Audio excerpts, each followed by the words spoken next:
The thing that interests me is that here we are, you're doing your work, you and Angie have come to do this talk, whatever. In a way, we'll get to know each other. I already know how you set your work, how you move your equipment around, your camera, whatever, your lighting. And I'm interested in definitely talking about the possible way, or the way the story and storytelling, really storytelling, has interested not just me, but let's say even my own people, so that it's traditional. In what way is storytelling traditional? And I have a traditional hat that I wear because indeed I am a traditional teller. And in what way is it an art form? So who are your people? Well, I'm Sicilian. I'm Sicilian, right? So my great-grandmother was a storyteller in my town. And indeed, another thing is I talk medieval Sicilian. It's called Proto Sicilian. I learned it as a child, right along with English. I spoke this Sicilian to my grandparents. We lived in the same house. There was no division. We lived in the same house. And my parents, to whom I spoke English. There was no... So I grew up in these two languages, and in a sense, in these two worlds. So... Where were you born? My story in New York City, because of the Second World War. So my storytelling has this double aspect to it. And there's something I learned from the art aspect, and there's something I know intrinsically from the natural one, the one that is, I want to say, universal. Tell us about your grandmother's storytelling. My grandmother, this was her mother, my great-grandmother. She, in Sicily at that time, you would ask the person who was very good at stories, which my great-grandmother was, very, very good at stories. She knew many stories. I need a short time out because your hand is throwing a big shadow on your face. Oh, okay. And I love your expressive hands. Yeah, no, not needed. But just not where you needed. had it, Let's go back. Can I start? Yes, ask about your about my great-grandmother. Yeah. Tell us about the storyteller that was your great. My great-grandmother. Her name was Angelina Milano, and she and my great-grandfather and my whole family lived in this town, although they had other places they went. My godfather, who's one of my mentors in life, he was my father's brother. He was a second father to me, and a third father, my grandfather, my father, and my uncle. I was very fortunate because he was a man who is erudite and involved with all kinds of language and learning, and amazing. He was a doctor, but a medical doctor, but he loved knowledge and he loved language. I was very fortunate to grow up with him. He told me about my great-grandmother because I was not there.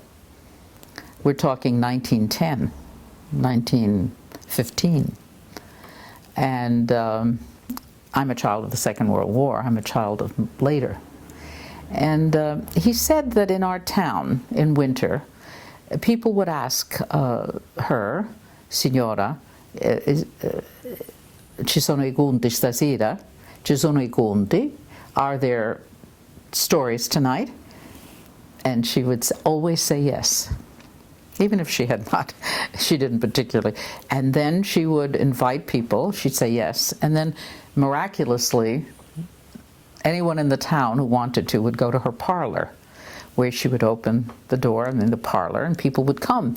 There wouldn't be no business about what time. It would be just natural after everyone had finished eating their dishes, whatever they had to do, and then the whole family would come.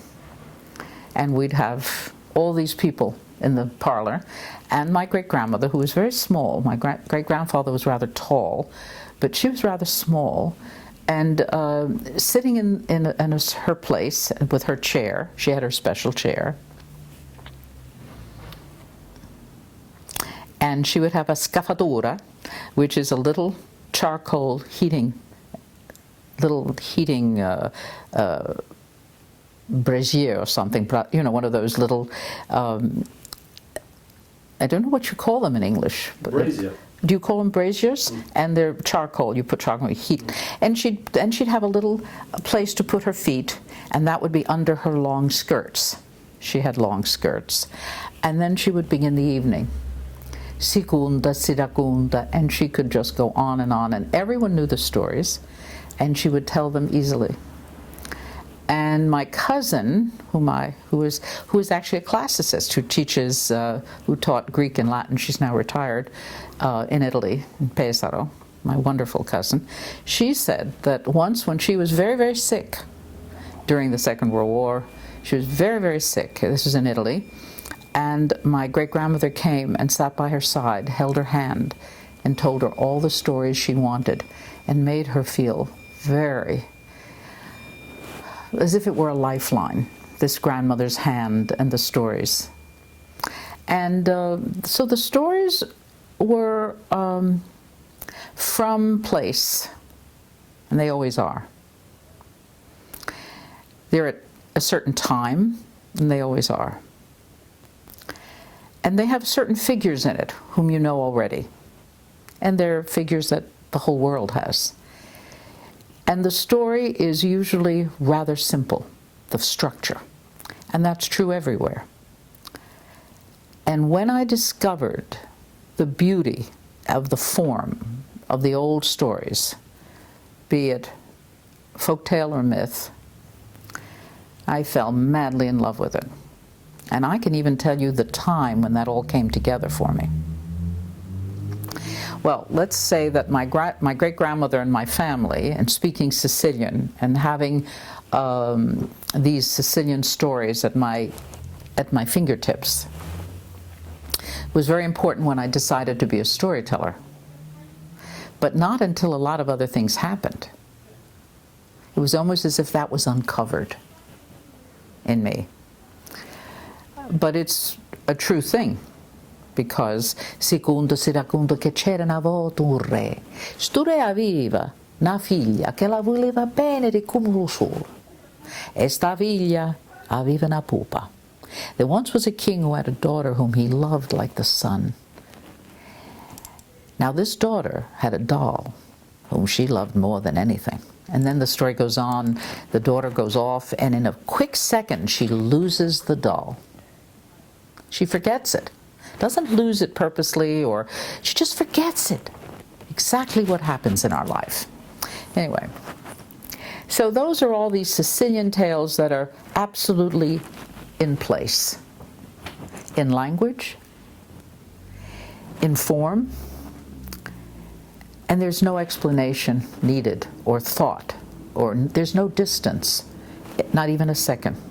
It's just absolutely the art of people, the beauty of a group getting together, the joy and necessity of telling each other the story they need to hear at that moment, at that night, that moment and place.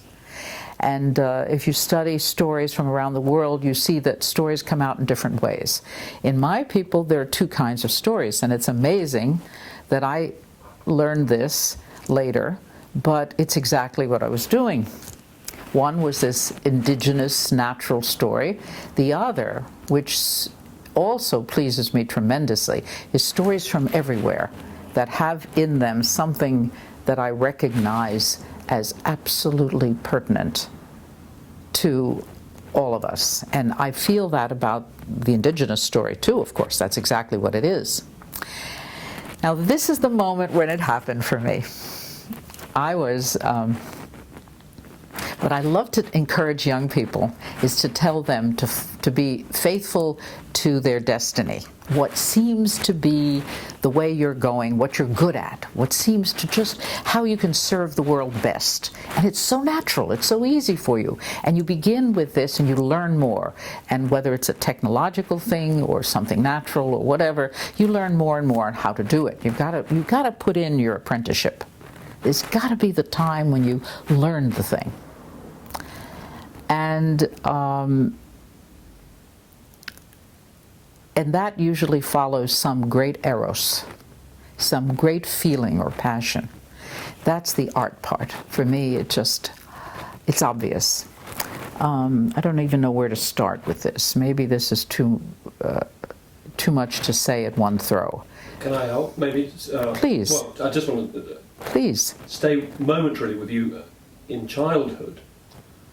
Were these stories also written down, so there was a written form in which you were able to absorb these stories as well? Well, no, my grandfather read me Dante. Those are stories. And my grandfather and my uncle, they spoke, in my family they spoke Italian, Sicilian, French. My grandfather spoke some Latin. My uncle spoke it as well. So let's see. They used to try, they talk in French because then they thought we would not, they'd slip in a word here or there, but of course I went and took French at school, just to be ornery. I didn't learn Italian until much later, because at the home we spoke only Sicilian, because that was our language. And I'm very fond of saying to kids in New York City, keep your language, whatever it is. You think this is the language from your neighborhood? Yes, that's your language. You have that. It's all the words, the syntax, everything. It's right. Then you learn a second language, which is General English. I said everybody does that, and that's the way. Don't worry about it. That's a good thing. So you don't have to feel disloyal. You can learn two languages. One is the one you speak with your friends in the neighborhood, or maybe with your family, and sometimes it's very different from the General English, but that's all right. That's wonderful. It's fantastic. You've got a treasure. I'm always encouraging them with these extra treasures that they have, as long as they recognize them as treasures, that it's amazing. So you learn the second thing, and you do that well, and you do the best you can with that, and then pretty soon you're proficient in that as well, and there you've got two languages, and you know. So did you have to have someone point that out for you, that you were carrying treasures? No, they just were like that. I tell you, when I was a child, I was surrounded by old people. Everybody was, my parents were the youngest people I knew. I have no brothers and sisters. I lived with my grandparents, my old great-grandmother. We went to visit on Sunday. All my aunts and uncles were all older than my father, and they all lived together. None of them married in America. They were all brothers and sisters who went to work, some of them, and some of them didn't. And they were, so all these older people, they were always instructing us or telling us things. I'm very fond of saying something that R.H. Blyth said. He's this amazing man who put together all the haiku books, spring, summer, autumn, winter, and he brought a lot of understanding about Japanese literature. And his story is amazing. So people should look him up, Blyth, B-L-Y-T-H, R-H. Amazing man. He said he thought there were two epistemologies, two basic ways of learning. And these two epistemologies, one of them made you feel really foolish when you were taught it. You were like, oh, I don't know that, I'm a fool, oh my God. And it sort of, and the other was something that you heard and you said, aha. Aha.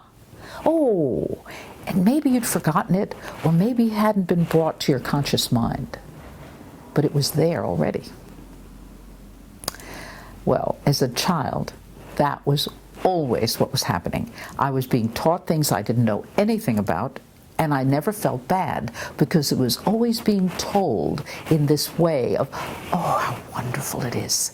And so I didn't mind being stupid at school. I didn't know the teacher was going to teach me. I didn't take it personally. I always thought, well, you're going to learn this. This is important to know. And then all the other things, like the parables. you'd hear all these stories of your family. They'd tell you things, or in literature. And you'd say, oh, a good portion I didn't know, and a good portion I understood really deeply. And that's where the heart comes in, where you say, oh, of course. So, in my family there were books. My grandmother read, and we all, and they did read Dante, and my grandfather read Dante aloud to me as a child. But my grandmother told me stories when I was 4, and I suspect they were her mother's stories that she was telling me. And she told me the story of Persephone and Demeter, Gioia e Proserpina, the old story about that wonderful Greek myth. And because we're Sicilian, our stories are also Sicilian and Greek. And right near where my family lived, Fraenna e Caltanissetta, there's a lake, and that is the lake where Persephone was gathering the flowers, the 100-bloom narcissus, where Dis saw her and brought her down into the underworld. So this is exactly the area where that story takes place. And my grandmother told it to me when I was 4. And it was an amazing story to hear. Because you would immediately identify yourself as Persephone? No. No? No, I don't think so. But my grandmother had tears in her eyes when the mother lost her daughter, when the great Gioia lost Proserpina. And actually she has a different name when she gets lost. When she's a young girl, she has one name, and then when she's a bride, she has another.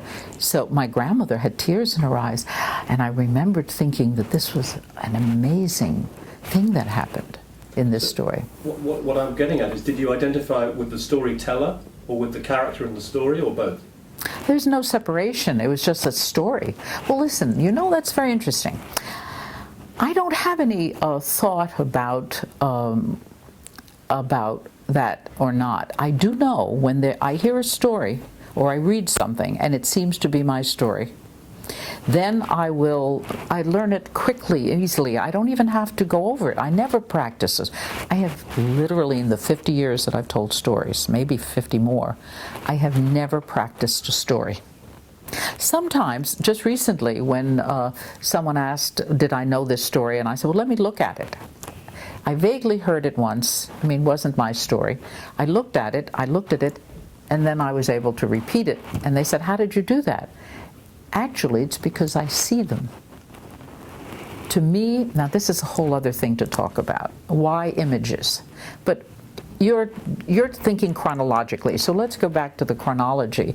I learned these things. I read stories. I read when I was very little. My mother taught me to read when I was no more than 2. She didn't mean to. She just taught me. She did mean to. But she didn't say you must read, the opposite. She said, look, C-A-T. First I learned the alphabet, then cat, rat, mat, tat, all that.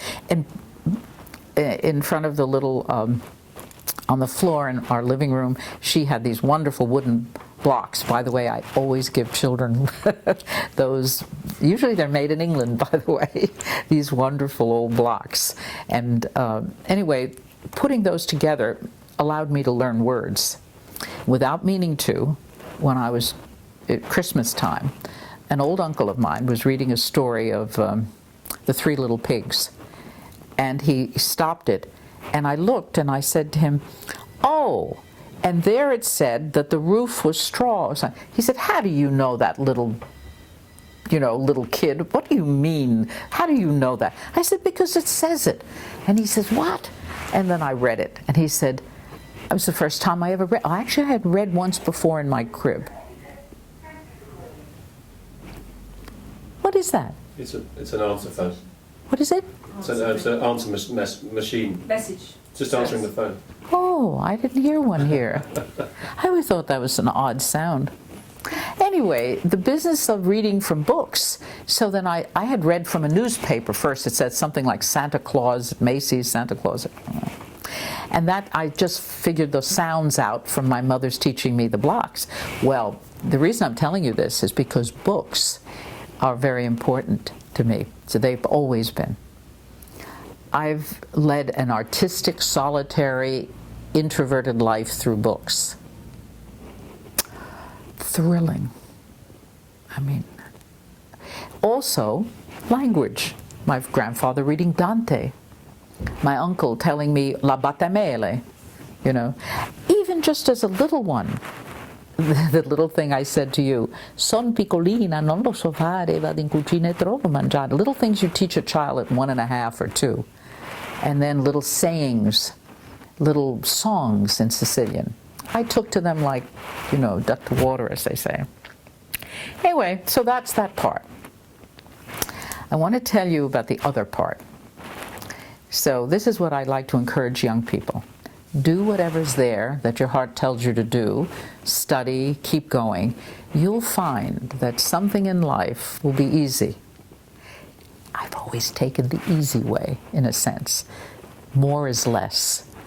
I've always gone to what I kind of do naturally, and then learn more and more from my ignorance, like what I don't know. So, going back to R.H. Blyth, he says that the two epistemologies, and the one that makes you feel ignorant is one, both, yeah. Then the other is aha. Very Japanese Zen story. You read Japanese Zen stories, at a certain point people say, what? And you say, it doesn't have the same rhythm as a Sicilian story, an English story, a French story. Altogether different rhythm, different form, different structure, but it's a story. And that aha is really at the center of story. Story has a lot of heart in it. It's about the heart. It's not meant to make you feel foolish or not good enough or far away from the information, because the information is human. How to be human in this world. The information is, oh yes, oh how did I forget that? Or I didn't know that exactly. Or, does that mean that every time it happened at this other time? Or but it wasn't, anyway, you begin to have this marvelous weaving of something, and the threads make sense, and the entire pattern is a blessed thing. So, those are two different things, but I think I started storytelling not in this natural way, because I never thought to be a storyteller. I was supposed to be a doctor, like that godfather I mentioned. And I was pre-med. And I went all through academics, you know, all of that, and even into graduate school. I was supposed to go to Comp Lit with, at Yale with René Vellick, and I was supposed to do all that work. And it was literature, right? Well, I got literature rather than medicine. Probably correct for me. But you see, I just followed my destiny. And it just led me to a number of things. And I've always been happy about that. And was there an inspirational teacher somewhere along the way? Oh, yes. My blessed Mrs. Tollins in the English department, Miss Amadeo in the English department, Mr. Heiberman, who was my classroom teacher, who depended on a certain quality and treated me the way my family treated me, with a certain kind of maturity, not the way people treat little children. I always think of, I remember. I've got a very good memory for how it felt to be a child. Yes, those were teachers. And then in graduate school, and then in Clements in Italian literature and philosophy class. Oh, William Barrett was my professor at school. He's the one who introduced me to Zen and to Buddhism. He said, you know, I think, Miss Timpanelli, you would like this. And then, see, he was interested in the mind. He wasn't concerned. In other words, he was interested in that thing which he saw, that spark in you that one sees, not in ethnic only, or gender only, or racial qualities, or country qualities, or city against the country. Or he was interested in something that he saw that might be of interest. That's the way to be a teacher. I also took painting. I was with Philip Guston. I thought I was going to be a painter at one time. And I remember showing Philip Guston this painting. It was a drawing. And he looked at it and he said to me, "Miss Timpanelli, come here. I'll show you this." And he had a room where he had slides set up. I was an undergraduate, one of my honors courses. So he said, "Come and look." And I had just shown him this drawing. He shows me Bruegel. Oh, fantastic. He said, "Do you see where you didn't know exactly, you were not sure about what you're painting in that lower left? Look at how Bruegel handles that." Master teacher, master. Never forgot it. So of course teaching was interesting to me and literature was interesting. But yeah, I once spent a day in Vienna looking at the Bruegels, and a friend of mine said, "We have been Bruegelized," because we couldn't get out of there without this joy. We were like overwhelmed by the beauty of Bruegel. Anyway, so we were talking about the teachers who, yes, I have lots of teachers whom I'm always paying back. That's another thing I learned as a child. I mean, we're supposed to be of service. That's what one of the things in my family is. As a Sicilian, you're supposed to do work for the world. That's what you're supposed to. So pretty much I thought of being a doctor first, the way my uncle was very much serving people. And then I didn't like it as well as literature class, so I did change. Then from literature, I was going to graduate school, comp lit, and then painting. I've always been interested in painting. So I was painting at the time, and I went to graduate school. I took medieval literature, blew my mind. Mandeville, forget it. I adored medieval literature. All of those came in threads. See, I don't mind that I'm not one. After all, you see how I became a storyteller.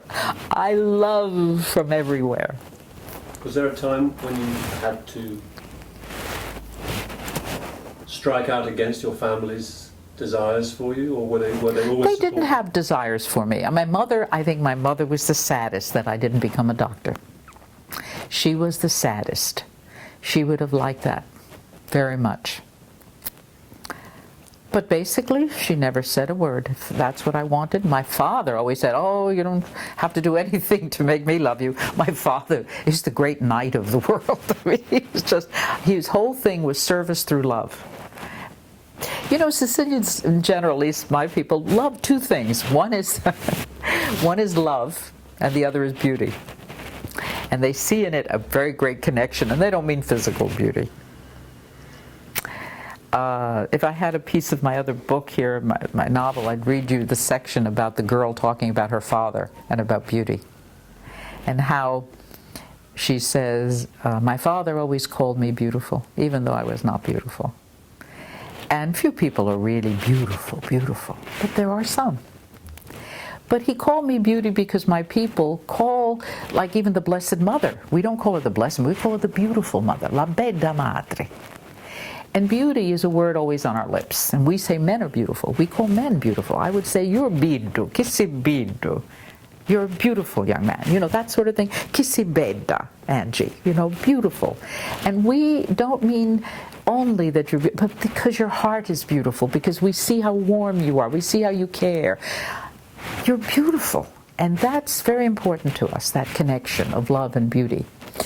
And I talked about that because Your father? my father, my mother wished I had been a doctor. My mother was not as demonstrative as my father. My mother was a very fine artist. She was a fine, she designed dresses and made things in the world, and very beautiful. And your father? What did my he do? father showed me the way to, well, my godfather was a doctor. My grandfather was, in our country you would call him a lawyer. But he was a notary. He made contracts, and he was considered the fairest person in all of our area because he made contracts for everybody with equal care and concern and detail. He was fair to everyone. You could be the poorest person in the world, but if you needed a contract from him, he would do that. He'd make sure your land was secure, or if you needed something, he was considered, and he never said this, others said this about him. And in New York, of course, he came because of the war, and where we lived, he was unable to do that. He couldn't be. He was 40. He didn't. They never spoke English much, you know. But he was considered a gentleman in his affairs. He designed things. He used to take pictures of bees. I remember as a child seeing him at his desk. He said to me, "Do you have any pictures of bees?" And I went looking for pictures of bees from my school books and things. And then he sat there and he just started drawing bees. I was just amazed. Bees, and they were beautiful. And he just, you know, his calligraphy was impeccable. Anyway, his math was impeccable. He was the one who also spoke. Anyway, That's your grandfather. My grandfather. We all lived in the same house. Now, my father, he was a rascal. He didn't want to go to school or go to university. He wanted to go hunting out in the woods. He loved nature. He's the one who taught me that whole other side of my life. Nature, the natural, the beauty of grasses, of woods, of birds. At a certain age, he used to carry his gun with him. He'd go hunting with the older men in America, and they'd all go hunting. They very often didn't get anything, but once he put his sight up and he saw a beautiful stag. And when I tell a medieval story, I think of my father. He saw a stag, the stag turned and looked at him through his sight. He saw him, and his eyes were so amazing. And looking straight at my father's eyes, my father said, "Oh, I could kill him." And they ate what they killed. I mean, don't think that this was for nothing, you know. Not that they needed it, mind you. It was hunting, you know, that thing of hunting. He said, "I put down my gun, and I never went hunting in that way ever again." That's very much my father's story. That's the way he would be. Like something looked him in the his eye was connected to that old Renaissance idea of the heart. Anyway, and then he'd go hunting every year, but not to kill anything. He'd go with a camera, or he'd go with his guns polished, but he never killed anything because that eye contact. My father was he loved everything he came across. I could tell you stories until tomorrow about how he made people feel in his presence because he so loved them. And it was natural. It wasn't not anything, not a flatterer, just the way he was. So what did he do? So he worked. That's how he met my mother. He worked in the garment industry in New York. And then he had a little shop, but he wasn't a good anything like that. He was really meant to be probably in the center of Sicily on horseback or walking through the woods. I mean, he was really just taking care. He always took care of everybody, as my mother did too. He had lots of good friends of many different cultures, different from ours. And that was a lucky thing for me. All right, now let's go back to storytelling or something else. Oh, you'd asked me, I told you there was one thing that I saw that I couldn't believe. I was doing television programs. How did you get to do television programs? Well, you don't really want to know how, do you? Tell us the audition story, because I like that. The what? The audition story. How did you know that? You told me already. Because I encourage young people with that story, and it's the truth. I was teaching in a secondary school. Mind you, I had come back from graduate school. I had to earn a living, by the way. All the time, I've always supported myself. I've earned my own living through everything I've done. Modest, but I don't need a lot. Just modest. It's all right. As long as you pay your rent and have food and everybody else is fed, what do you need anything more? I never did. So, I mean, I really never did. So it was easy. Wasn't that easy? Wasn't that lucky? So anyway, I'm teaching. Well, yeah, I'm teaching because I have a master's and because it's easy to get a license. I took the exam, you know, I'm teaching. I'm teaching Wordsworth and always nature, right? When I read the Romantics as an undergraduate, I'm a romantic, I knew it. Nature, the heart's affection, democracy for all people, fairness, not industry, but nature and the gesture and the hand and the art that makes. All things that the Romantics believed, you know, sort of anti-industrial kind of. It was like my creed. So I indeed found out it was. I am that kind of romantic.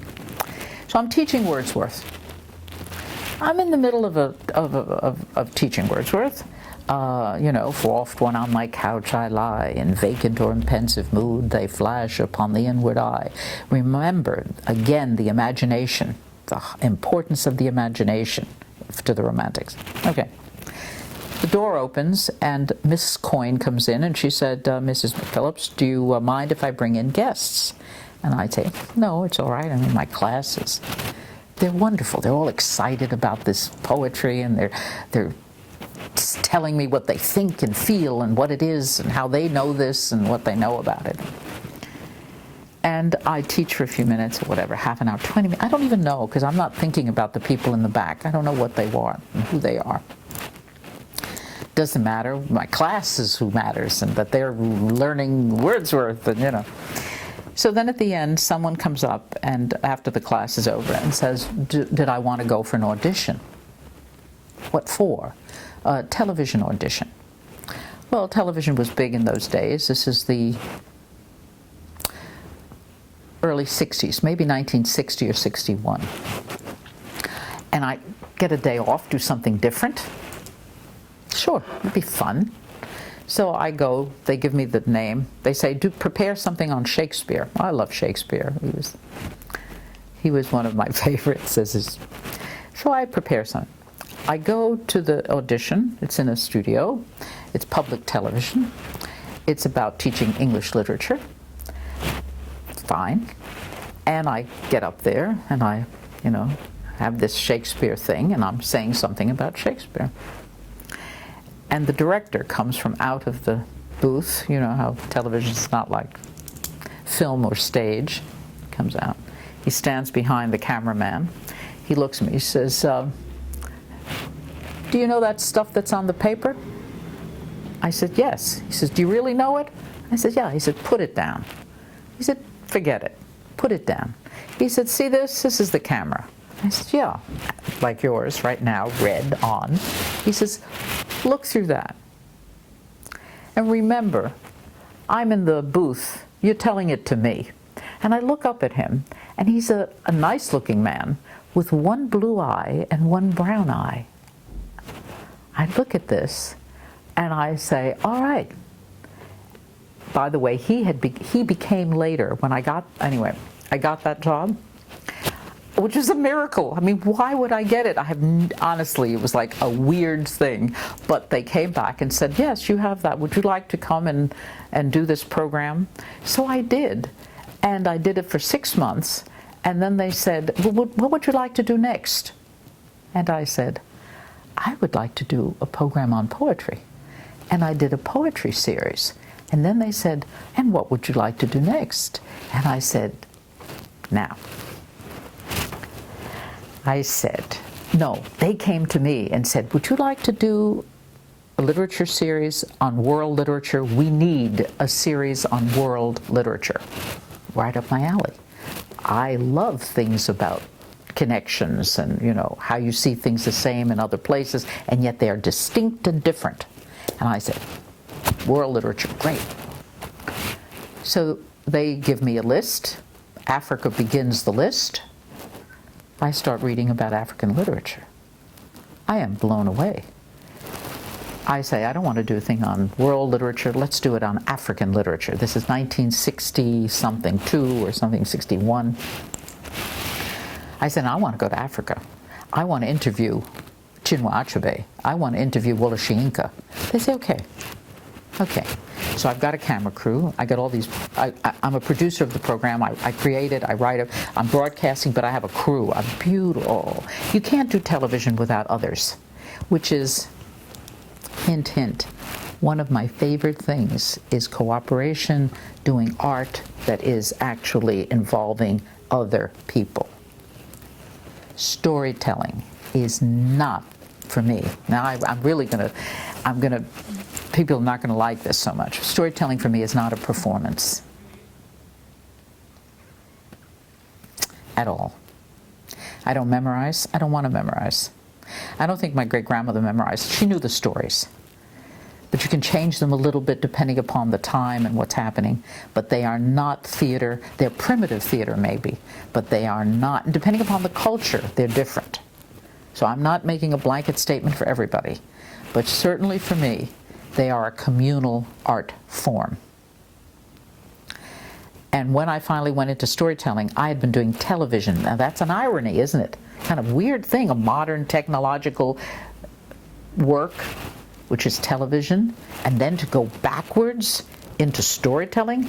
Nay, nay, nay, it isn't going backwards. Storytelling is essential, alive, vibrant right now.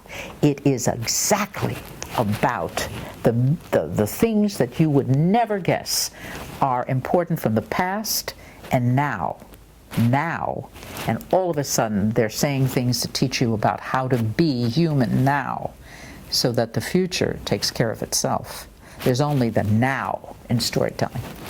And it's communal. The consciousness that hears, that sees, that knows is communal. Anyway, so television had that in it for me, because I gave the producers who were with me, the assistants and all that, I gave them the same chance. I said, all right, so this is the topic, or what do you think? What should we do? And then we would come up with something, and we would work on it, and I would work on it, and I would, have the final say because it was my thing. Once I didn't do that, and I found that a communal art thing was not so good if you were forced to do somebody else's thing. It'd be like theater doing their words. So that I didn't do, but we certainly worked together. So I was doing a program on African literature.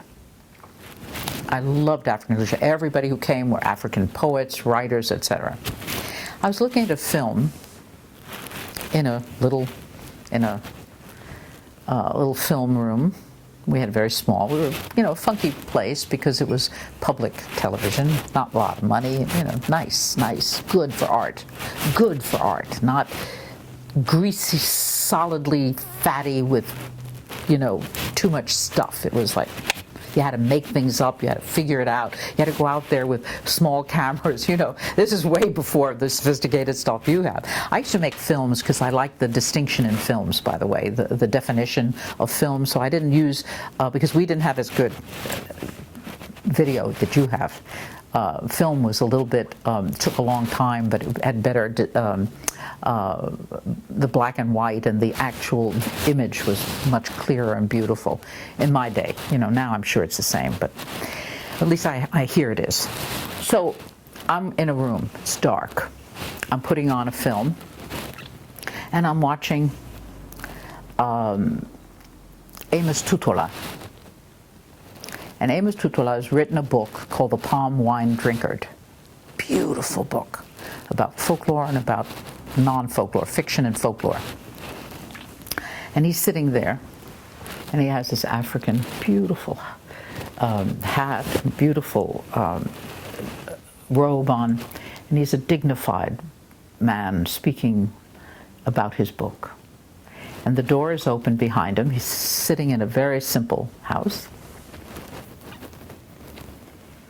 And as the door is open and the cameraman is there in Africa with him, and behind him is Africa.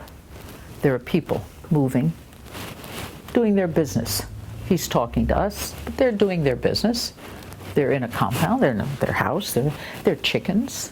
A dog goes by, some children, a woman with something on her head, a bunch of people talking, and they just keep going by. And I sit there and I start to cry. I say, that's the truth. There's nothing that isn't in place. Everything is in place and can speak to everyone from the heart. And when I saw Amos Tutola, and I loved his book, The Palm Wine Drinkard, a fabulous book. It was about Africa, about him, about what he knew, about all the worlds, but it was for all of us. And I knew that I became immediately committed to finding what that was, what that heart's desire was, to give what he gave, what was real. And not just what he gave, but what was real that he was expressing, and he knew it. He knew it. He was there, being it. Being it. There was no distance. Yes. So that's what my journey's been. And to me, that's where storytelling is. And that's where writing is to me now. So, my next program, by the way, after the African program, which was pretty successful, everybody, you know, all these universities, African literature program. Then after that, I did storytelling, and it was called Stories from My House, meaning the house of the world. And that's when I started storytelling. And when the station closed down, instead of going to teach back at the university, I'd also been a college English professor. I'd been teaching at the university as well as secondary school. And because I wanted to give back to the Vietnam men who came, who were in such pain. And at night I teach, you know, English literature and everything, just English, and teach people how to read and write, even though they're at university. And it was very important because the men came back really wasted. I mean, they were just wasted. So that was the way I just had to do that. But they were marvelous, marvelous young men. And then I had other people in the class, not as many, but they also loved things. And then I didn't go back to it. I went to tell stories, which is wild. So you saw this man embodying some reality, quality in his... Now, on the one hand, that's a technique, one could say. What do you mean? Well, he's found a way to be relaxed enough in order to eliminate the separation between the listener and the storyteller. But he wasn't telling a story. He was being interviewed for his book, The Palm Wine Drinkard. So you understand? He wasn't a formal storyteller. I understand. He was a novelist. He's an artist who is embodying that thing of I see what you mean. No separation. No separation. Is that something that you consciously thought that you wanted to develop in the art? Yes. I wanted to go. No, it was more the reverse. It was more like, oh, that's the art that I already have. Ah. That I already know about. You recognized something. I did. I recognized him as my landsman, my people. He was the very thing that I was doing, but I had television in the middle. I had lights and television and mechanical devices to make sound, and he was doing it with none of that. Yeah. And then I got to tell you something that's amazing that happened. See, I believe in synchronicity and following your destiny. At the same time, we're now in the 60s, right? I start the storytelling thing, right? The storytelling program, it's a great success. People say, oh, let's do that. It's a great success. Keep more storytelling. And I say, what is this storytelling? You know, there are people in libraries, and the Jungians have always loved story. There are lots of people who've kept story going, but there was no art form. It was not exactly it was not a thing to do or be. There just were no societies there were no storytelling things. There was just none of that, you know. There were others telling at the same exact time. Now why?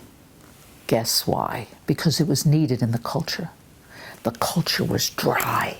Its soul was just dry. There was something, it needed to have the story again. It was all against story. Story was a joke. Now the new art form. They were my friends, by the way. All these people who were doing minimalism. I loved them. I loved their art. I loved the work.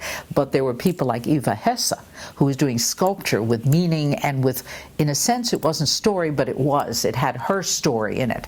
So that her hand and gesture when she made her object. She was a best friend of mine. She's a sculptor, an American, incredible artist. So that was happening. But matter of fact, a friend of mine came to hear me tell stories in the Museum of Modern Art, and I was just telling stories, and this was not a thing to do. I started in the art world as an art performance piece in which I just told stories, and people said, what? You're not going to do what? You're not going to do what? You're not going to do what? You're not going to, you know that thing that happened in the 60s? You're not, the gesture again and again, the one. No, I'm going to say once upon a time, there was a Zen master who had nothing in his house. And then I'd tell these stories at the Whitney Museum, all kinds of. So postmodernism is happening around you, and you do something completely contrary to that, counterintuitive. And they make it, my friend who came, Saul LeWitt, great artist, a great, great, great, fabulous human being, great artist and great human being. He laughed and said, I don't think this thing of a story is going to catch on, this narration. It was a joke. He was making fun. You know, we laughed. I laughed at him, you know, because he knew that he indeed, all of these people had started something, conceptual art. These were all my pals, you know, the amazing work, right? And I fall madly in love with this other thing. And then how do I do it? I don't know. I mean, I had to support myself, you know, I mean. But do you remember it's a crazy, silly question, but do you remember the decision to just tell a story? In public? Yeah. Well, what happened was, yes, but again, it was synchronicity. It was just, it's just been this thing where people have said, do you want to do that?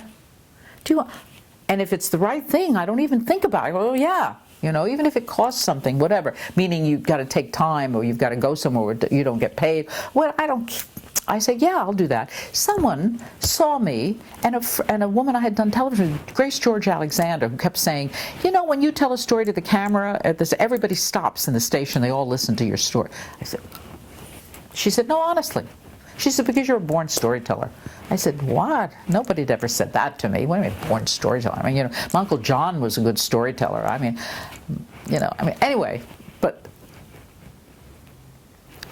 when she said that, but she gave those tapes to a woman who came, who was an art, I don't know what you call it, but a wonderful woman, Becky Hannum, who would put things together in art, would bring artists to the world.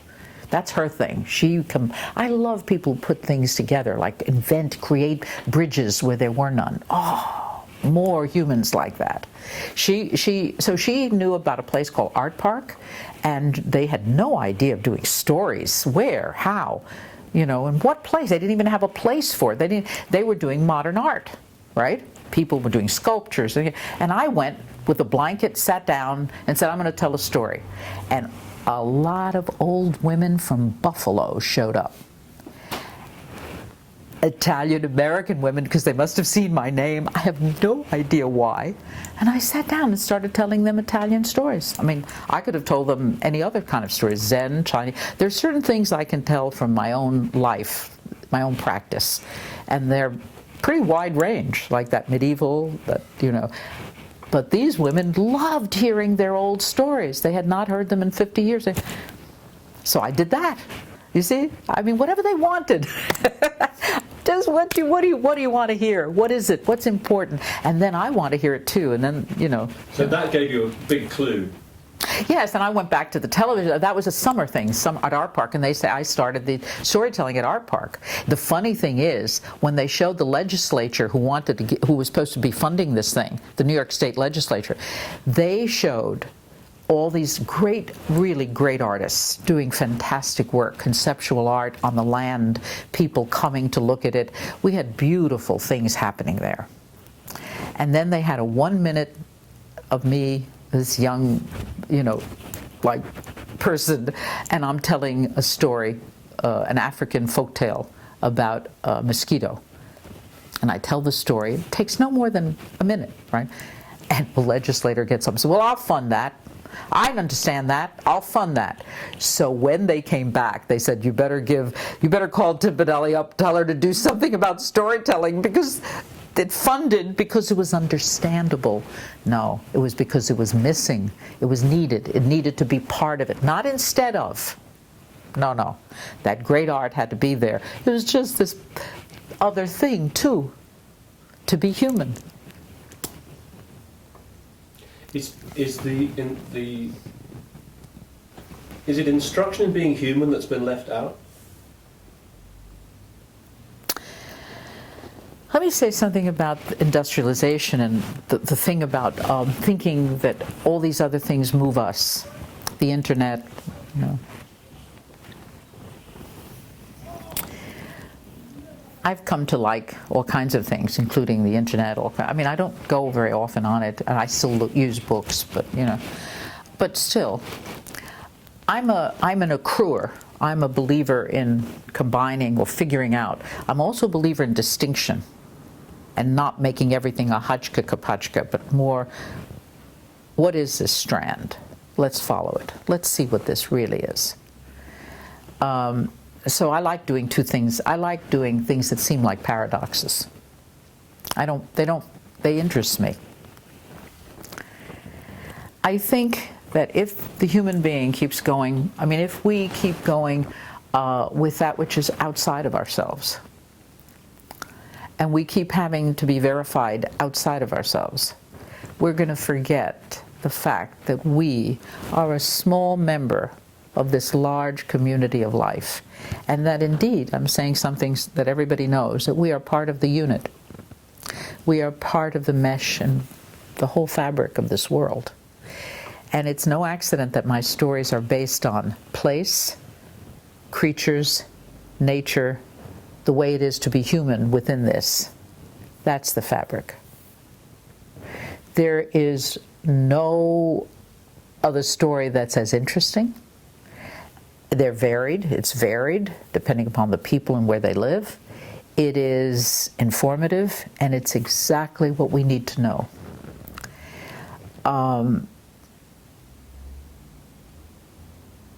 You see, the intellect's very important.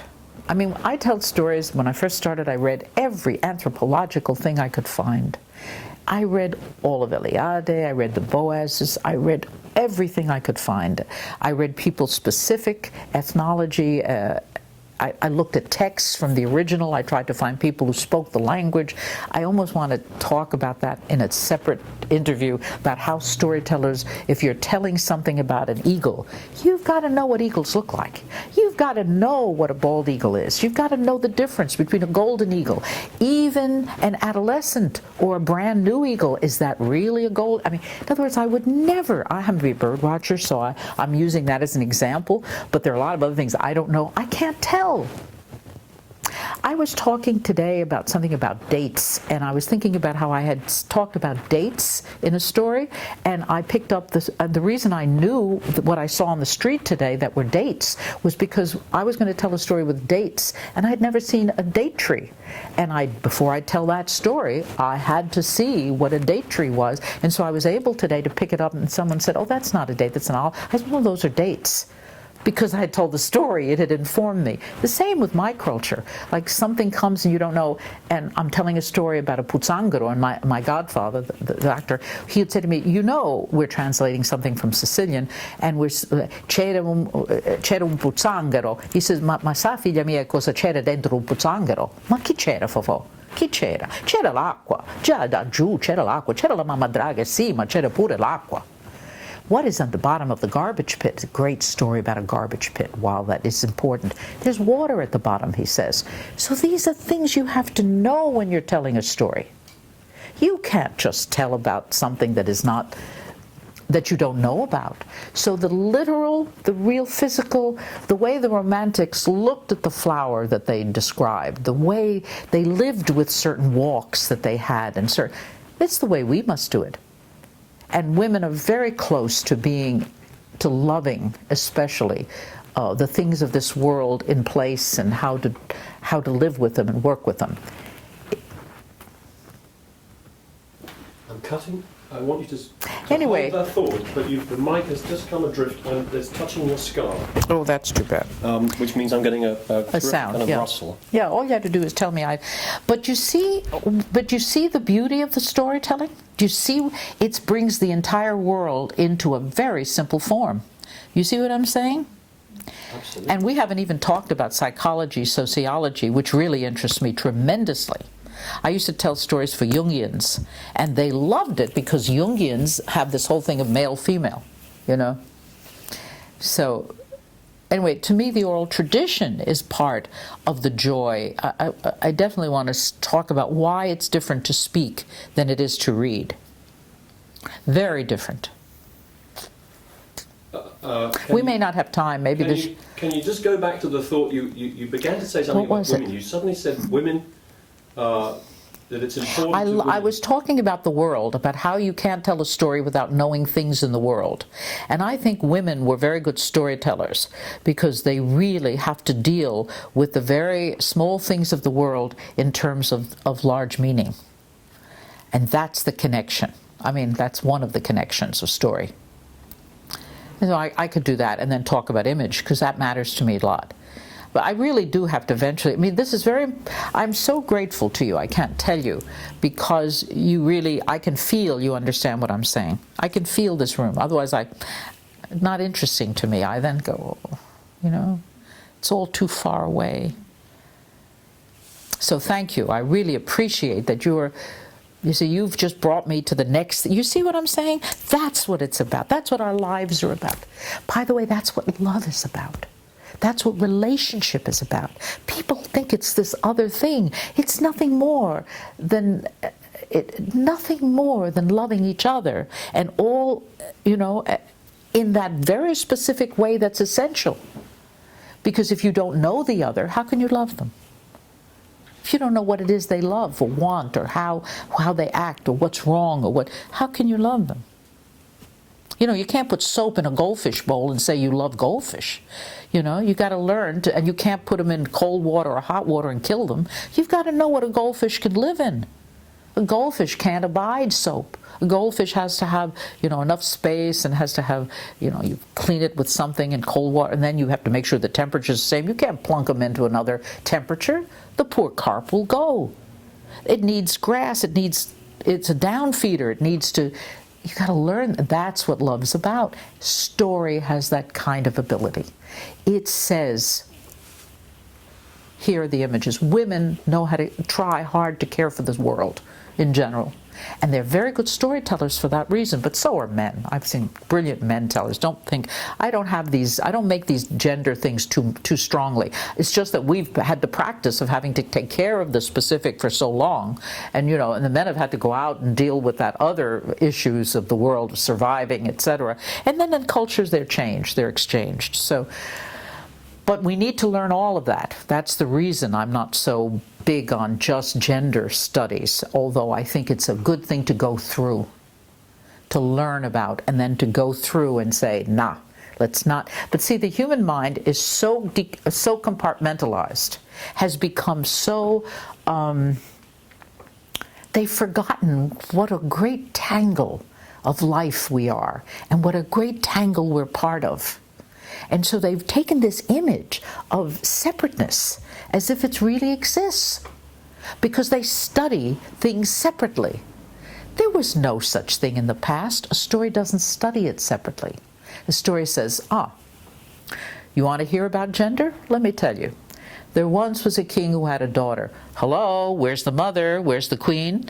There once was a queen who had a child, and the child was crying and crying and crying. Where's the king? Are there any other people here? Why is she alone in a turret? The king who had a... Oh, I was saying that.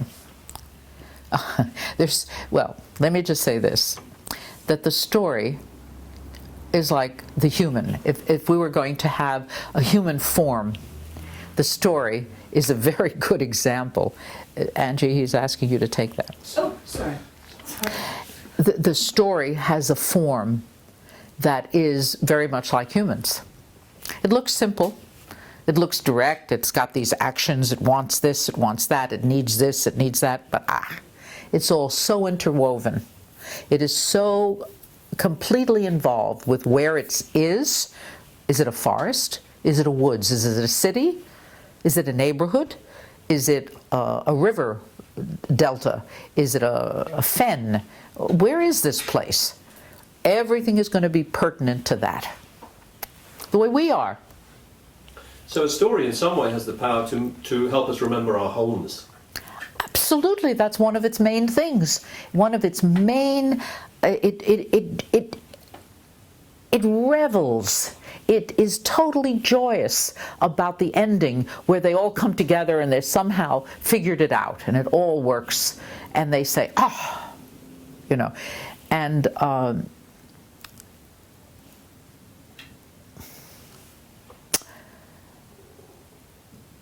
the story has in it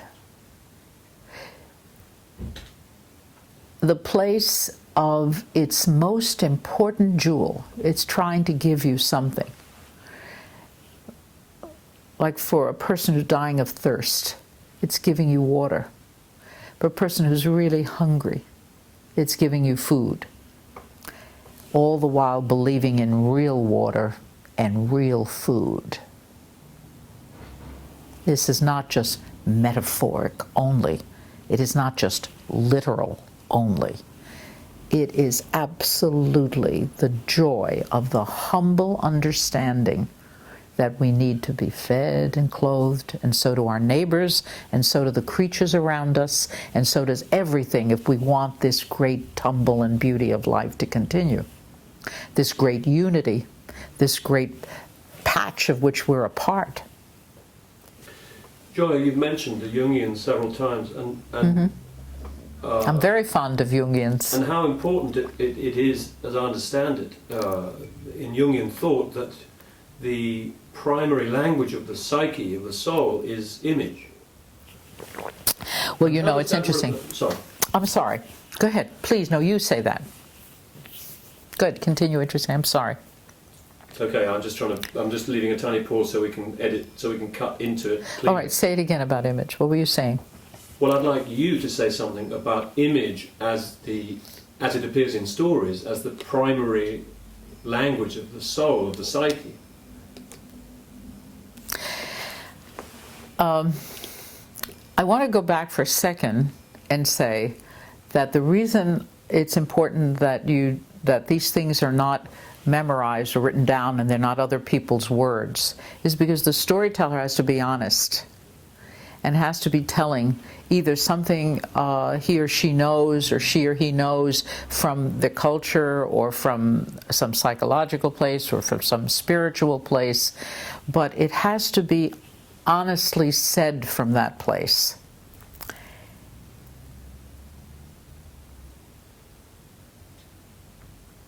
When we all get together and we speak, we're all listening at the same time to each other. You asked me something about image. I have to think, where is that treasure box of the image answer? Because all I want to do is continue the conversation with you. And that would be more pleasing to me than this kind of an interview, by the way. It's just not the way you're set up. I'm trying to do it, but really, it would be more pleasing to me that we go back and forth. We can do that a bit. Okay. Because then you have to go back into you, where you bring up the treasure of words whole cloth. And that's what the oral tradition's about. It's about where we are as humans together. And so we inform each other, and the ear hears it, and the tongue barely knows what it's going to speak, and then all of a sudden what slips out is not only the intellect or what you've studied, but the heart, how you feel, who you are, why, what's happening. And so we get so much that is so useful for us to love, not for any use. And it's another reason I like stories. There's no value. I had a friend who came and said to me, "Oh, you're a storyteller?" It was after storytelling had been around for about 5 years or 8 years. "Oh, I thought they were like, they were like mountebanks, like jugglers and things." I said, "Of course, things I love, but, go to the circus and see all those beautiful." But no, he meant it as a kind of like, what is this, right? And I love that it's humble like that. And that what is it? The greatest wisdom there is a great story. There's no spiritual group or cultural group or psychological group or ethnic, any kind of group that can really tell their thing better than a story. And you have a particular gift, let's call it, for seeing the image and then telling the story. Can you say something about how you understand your own gift? That gift. If you tell me something about you, you told me about meeting your friend down the street, I saw it. And that he said this about his son, I almost saw his gesture. I almost saw his son.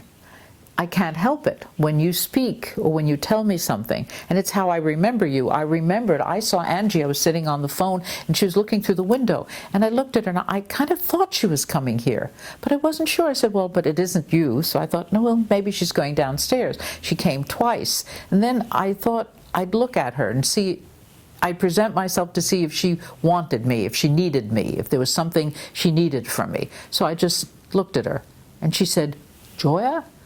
And I said, yes. So it was perfect.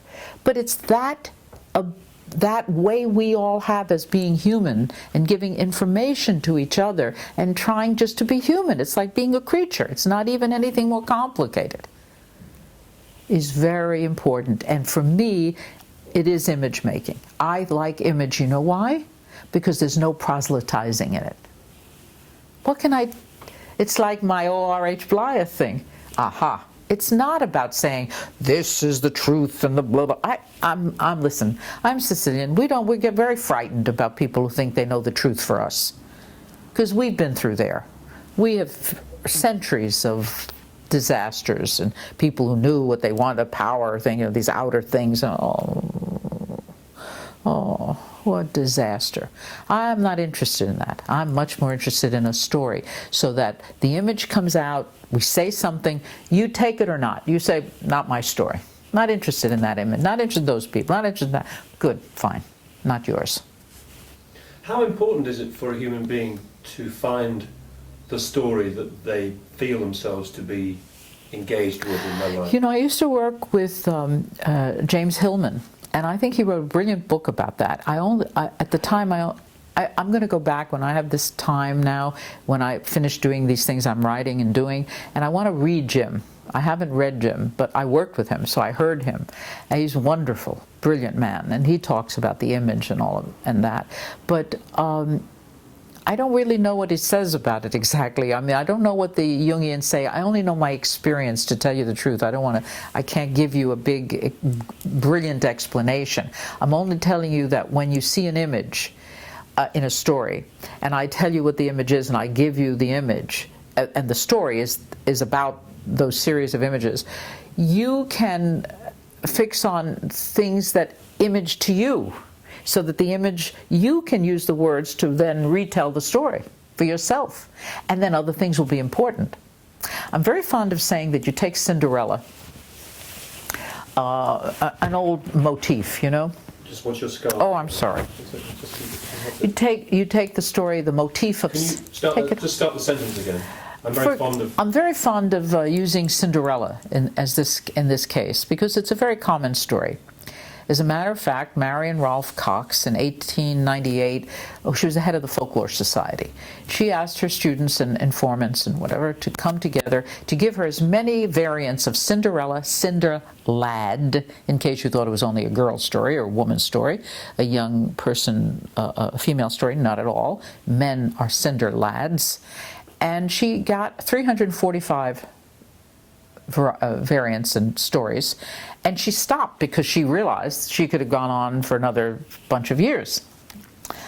So these are collected. You can get them in a university library. It's a nice tome, and you can look up stopped at 1898. There might be many more maybe now. You could look that up. So it's so common, this theme of the hidden child, the suffering child, and then the child seen. If you tell that story, I love telling the Grimm brothers version. It's much better than the more elegant French version of the 18th century. I'm not interested in that one as much. By the way, we haven't even talked about texts. I mean, it's like my whole life. I can't tell it in an hour. I want to give it to the young people. I can't tell you how I want to tell as many, because in case there's a young person who says, oh, that's for me. Oh, I want to be sure, you know, and if it isn't, doesn't matter. Forget it. Don't listen to what I'm saying. You know, you'll find your own way. But the way I've been encouraged, I would love to, anyway, give some possible things to the young people.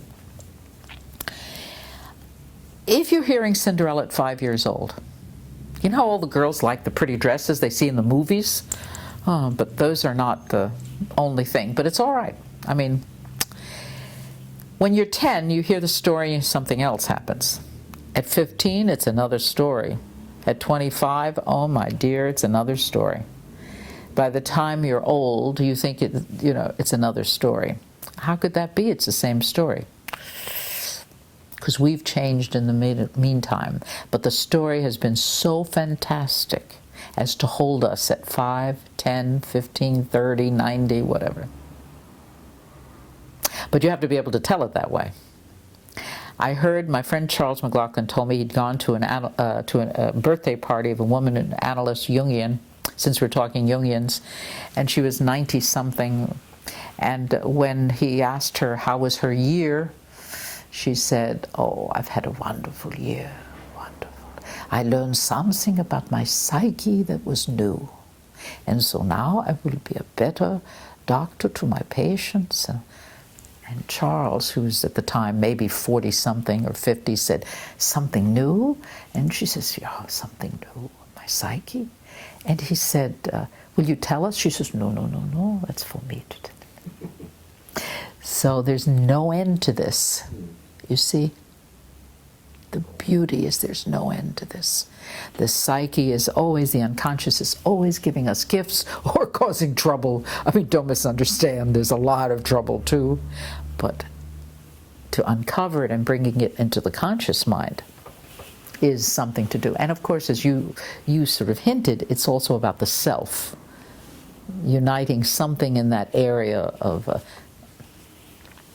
Well, speaking of that, it's hard to talk about stories, myths, and teaching without thinking of the man who coined the phrase "follow your bliss," which I like to rephrase as "follow your ignorance," since ignorance is bliss. And you've talked about following your destiny, and I think these are all threads from the same weave. How does Joseph Campbell influence Gioia Timpanelli? Well, let me just say this. I can see Joe. You have to know yourself to be able really to follow your destiny or whatever. You have to recognize something, and it isn't knowing. Now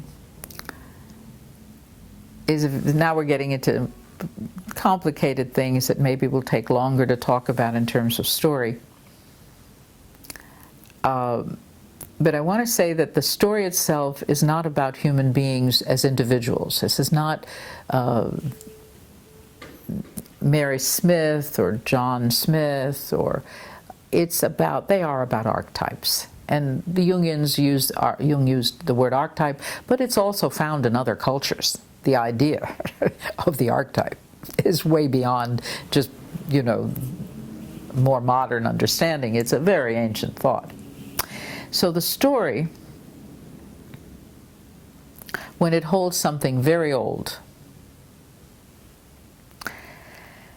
and it sees it, then we're able to slip in. So you see this thing, you see something you see and hear, and when someone speaks to you, not from a page which is distant or different or more internalized, but something which is more communal and out and reaching you with your ears and the sound and the room and the feeling then something happens that you give in to this communal possibility. And you can retrieve what's for you to be retrieved and what's still communal and what's still possible to behave and to have your ideals and feelings that the group is giving you. If you make the mistake of thinking it's about the ego, it's about this specialized thing. I always wanted to be taller, and no, not really. That's only lately when I was old I wanted to be a little bit straighter and taller and thinner, and but or have a better haircut or something. But that's enough. The rest of it, you don't need much more. You don't. I mean, I'm being silly, but the other is not really who you are, and it doesn't matter. Those are all things that we put in the way of really living, of really having the soul be close to the larger thing. And spirit is another. That's another thing exists in story. Spirit and soul exist in story without doubt. And they are different, and they meet in different stories in different ways. Joseph Campbell was a man who was passionate about learning. When I met him, I just loved it. We worked together. I told stories, he gave lectures, and I was this kid, and kid meaning 40-something, and we didn't always agree with him. We being Robert and I, sometimes Robert Bly, the poet, would be reading beautiful poems. I'd be telling stories, and Robert is just amazing, intuitive, amazing, brilliant, and person, and telling poems. And Joseph would be giving a lecture, or we all of us were together, and there was Jim Hillman instead, and we all heard Jim, and Robert turned to me and said, I said, I know, what an original brain. We just always had such a good time with understanding these things. So Joseph was a lover of knowledge, and he really wanted to give, I think, that thing, as he said about life, the light bulb. He used that image or that metaphor. The light bulbs are changed, but there's something that goes on. And he wanted to talk about the transcendent in a comparative way. And he was able to do that brilliantly. Brilliantly. And that, I think, gave us all the possibility of even telling stories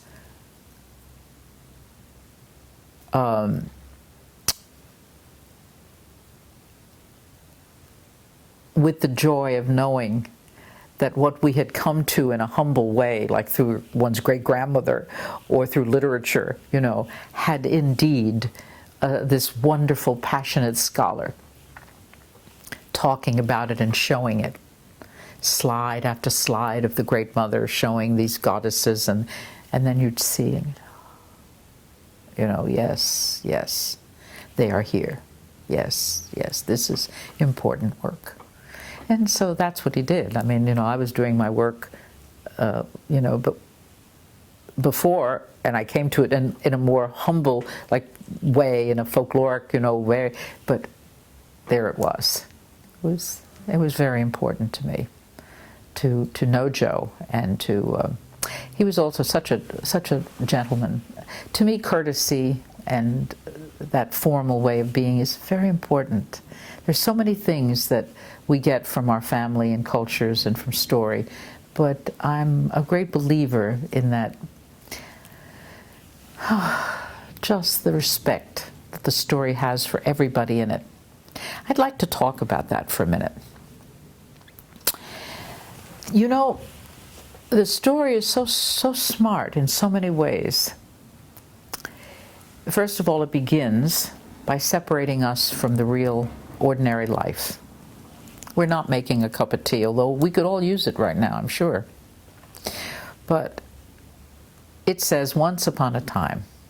In Sicilian, si conta, si riconta, si racconta. It is told and retold. We're the reed. The wind's going to blow through this again. And we won't be here. I won't be here. Someone else will hear the story. And I don't mean this one, but I mean stories that one tells, because they were told before me. I'm just, not so important. But to tell it is important, to be a link, to be a complete link in the chain of it, to be a genuine yourself link in the chain of it. Essential, small but essential. Part of but essential. You never know where the teaching's coming from, you never know what it's going to be about.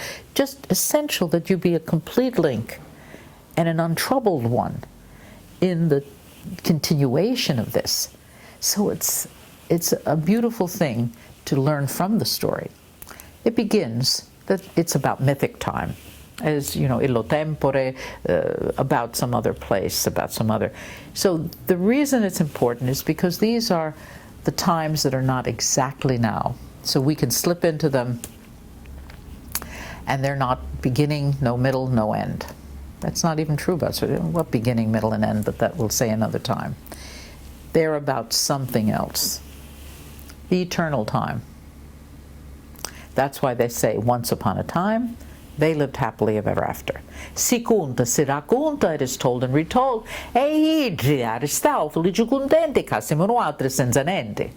And they, idri aristau, and they were happy, felici contenti, happy and content, and here we are without a cent.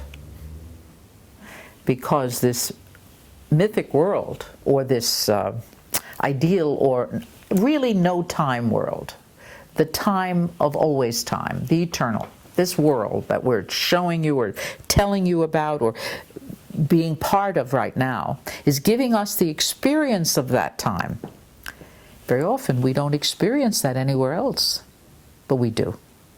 We can, and we should. But there is the story.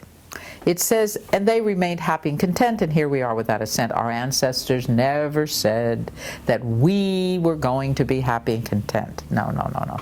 The characters in the story, the archetypes, they're going to be happy and content. Cinderella and the prince, whatever, but not we. We're in an ordinary life.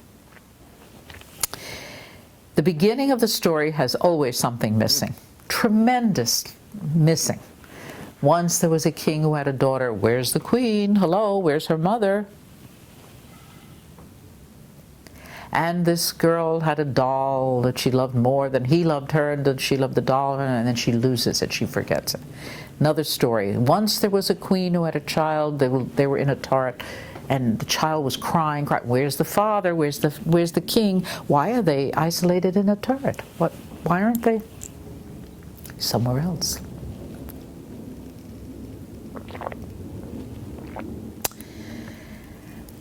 One of my favorites is the rich farmer who wants a child. No, he's a rich farmer celebrating something. No, he's a rich farmer who is giving schnapps and everything to his friends, and he's paying for everything. Big shot. I'm reminded of the Chinese saying, "Why are you so angry at me? I never tried to help you." So he's paying for everything. And at the end of the evening, someone says, "Oh yes, you have a lot of money, you have a lot of everything, but you don't have any sons. You have no children, you have no sons." And he goes out and he says, "I wish I'd have a son." And then it happened to be that a little hedgehog came in front of him, was crossing the path from a little hedgerow. And he said, even if he were a hedgehog, I love that story. Because his wife borns a hedgehog boy, who is a boy from the waist up and a hedgehog. Brilliant story. So what's missing? Just start again. What's missing at the beginning will be found at the end. If you look at the stories, you'll see. And all the people in the stories who are nuisances, and also the heroes, the young man who is the young woman. I look at you and say young man. Look at Angie, the young woman who is the heroine of the story.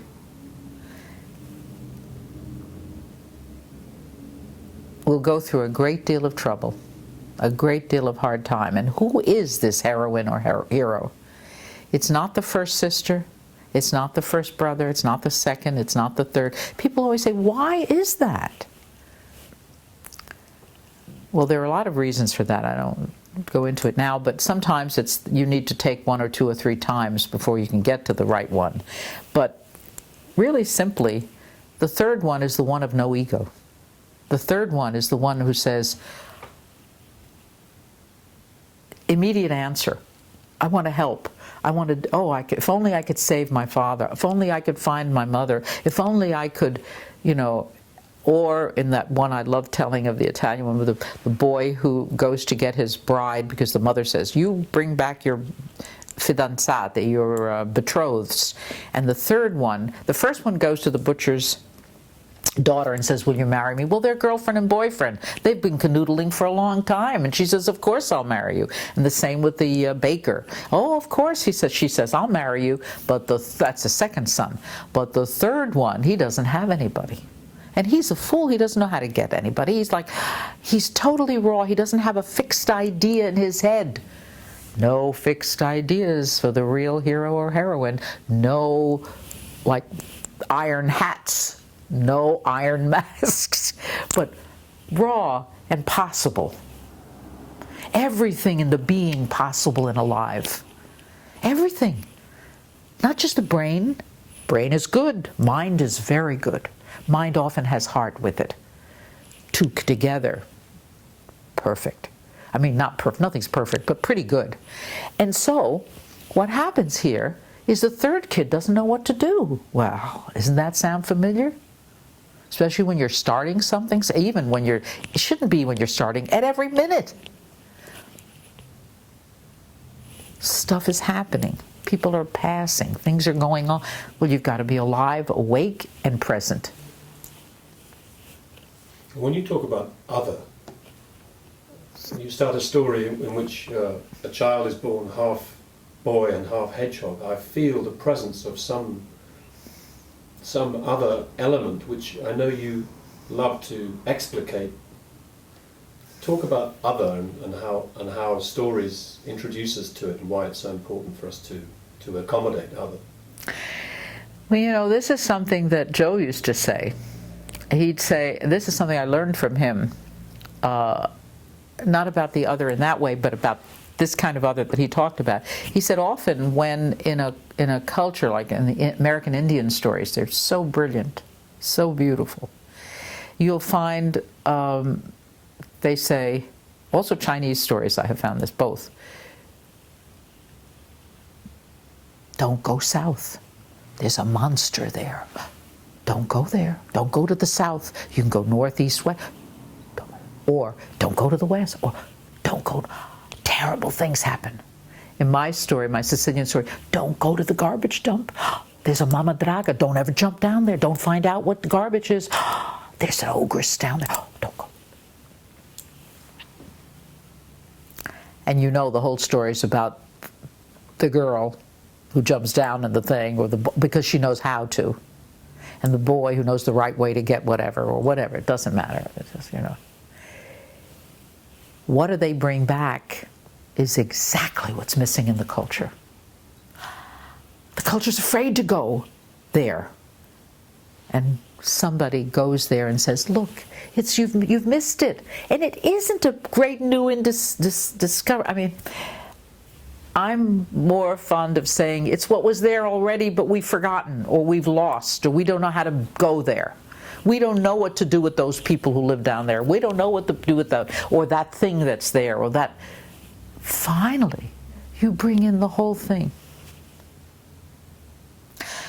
Because you have dared to be the one who didn't know any better. Like the third son who's looking for the bride. I love this. Very often, he shoots an arrow into the air using a little bit of science, a little bit of the world, not science. Because science has only appropriated that which we know naturally, or, I'm not against science. But the arrow will then fall and be something other. Not just what we think we intend. So the girl or boy who isn't, ta-da, I'm going to become this, I'm going to get that. They'll do that, but then they'll only get that. Yeah, they might achieve that. Then they'll only achieve that. But if they have a little bit slant view, a little bit more like, how will I solve this problem? A little larger issue. How will we help this situation? What can come in here that we are not positive of? Then all of a sudden possibilities appear. That's what the story wants. That's what the story tells us. And that's the non-ego place. That's the place that knows more than the one who thinks it's directed. And sometimes in stories, that's an animal that makes a move. Tell us about the animal helpers and.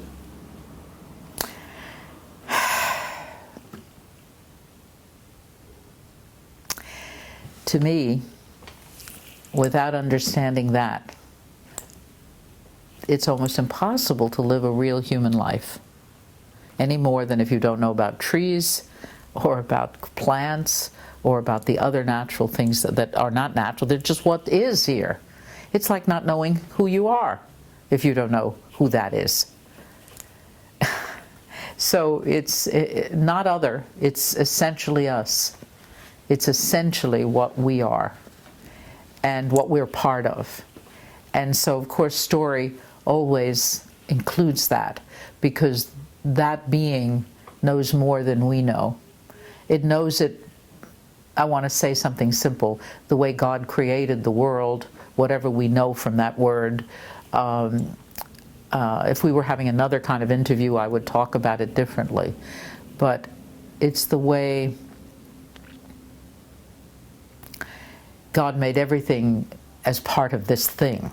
And if we would learn who that is, and that's the thing I really want to get to, if we would learn who that other is, who that being is, who we are ourselves, you have to start with that, then you would know what it is to simply live with all of these beings and nature as we live ordinary lives. So although the story is contained and extraordinary, it's really telling ways of getting out of very complicated turmoils that we have created for ourselves, isolations, withdrawals, obfuscations about everything, who we are, what it is. And the story often says, look at Cinderella. Do you know how many people hate the non era mamma draga, era the stepmother? Because she says no, and she's cruel, she makes her work and all that. Then she says at the point, I want to go to the ball. No, I want to go to the ball. No. Well, she has the yearning. By the way, you can't do anything without that yearning, longing. The feeling comes up from where? That I want to learn to do that. I want to see that. I want to. Many people don't follow through, but if you only did. No, she says, no, no, until finally she said, you remember how she throws the lentils in the ashes? And she does this more than 3 times, and the other spirit things come to help. Finally, she doesn't go to her. That's the wrong place to go. She goes to her own tree, made with the branch that hit her father's hat by chance as he left the fair, planted it on her mother, the mother's grave that she's been crying about since the beginning of the story. It grows a tree with roots down in that world, trunk here in this world, and branches in that world, the spirit world, or the spiritual life, where the bird says to her, come to me when you want something. Does she go there? No, she goes to the stepmother 3 times. No, no, no, no. How brilliant the story is. Because the story says, no, no, no, not there now. Not there now. And she learns it and goes to the right. Talk about Kundalini. Talk about a place where all the tree exists in all 3 worlds, and also the Kundalini, the actual beauty of that understanding. So Cinderella is a very important story. It's an initiation story. It's a great story of coming into the center. Not about marrying a real outer prince. You see? But as in the Gospels, you know, I've made you kings, I add queens. I've made you kings and queens, because they're all internal. They're all that self-united. The story is about gaining this understanding, how to be this kind of person, so that you can go and serve the rest of humanity. That you're not a pain in the neck for yourself and everybody else, which we all are a little bit anyway. We do the best we can, but at least you're at least, you know, on this opening possibility.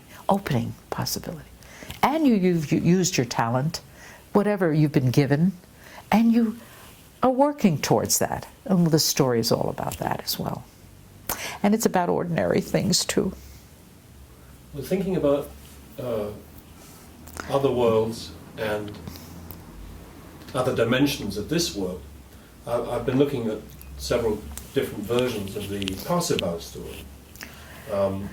which of course is part of the Celtic tradition, but also this European tradition. But there's a line that comes up again and again in all the traditions. The king or the queen must wed the land. And I just wonder whether you have some thoughts about that. You believe in synchronicity, don't you? That's what I'm writing now. The story I've told, yeah, that's what I'm writing right now. 1415, it's a story from England, from the East Midlands. It's called Sir Gawain and Dame Ragnell. That's the story I'm writing right now. I have told that story. It is my signature story. My signature story is not a Sicilian story, although I have Sicilian stories in my first novellas. But it is a story from England, and it's a story that definitely has Celtic roots, and it's about the wedding of Dame Ragnell and Sir Gawain, and my understanding about it has always been, ever since I first told that story, it's a Beauty and the Beast story. And if you read my Rosina, Not Quite in Love, it's a story of Beauty and the Beast. And it is again the story, nice that you came out of it from Cinderella, which is a different kind of story. It is the story of see, in that story it says that she actually is teaching him about sovereignty. It says, this is so beautiful. Do you know the story well? The Dame Ragnell? No. You know a Celtic Parsifal. Well, I'd love to talk with you about that if you knew. And Wolfram, the European. Well, you know the Wolfram von Eschenbach. Well, you're thinking of Kundry. Who are you thinking of as the wild one? Kundry. Yeah. Okay. Well, the thing about Dame Ragnell, the story of that is what a woman wants most in the world. That story, it's so beautiful because it's a simple story of what women don't have, especially in the 15th century, but especially at all times, at all places. One has to really be vigilant about this, really vigilant, is that the sovereignty she asks, she's telling him she wants, otherwise she can't be something that's useful to him as well as wonderful to him, but beautiful by day and night. You know that story? And he, of course, it's not Arthur who's doing this, because Arthur can't be Gawain. Gawain is the archetype in story who loves women, all women. He absolutely understands something about women. He gives them respect and love and ability. What they love, he loves. He loves to dance, write poems, he sings, he's a man's man, he jousts, he does all the... Anyone in trouble, Gawain goes out and solves it. I mean, he's really a great hero of the Round Table.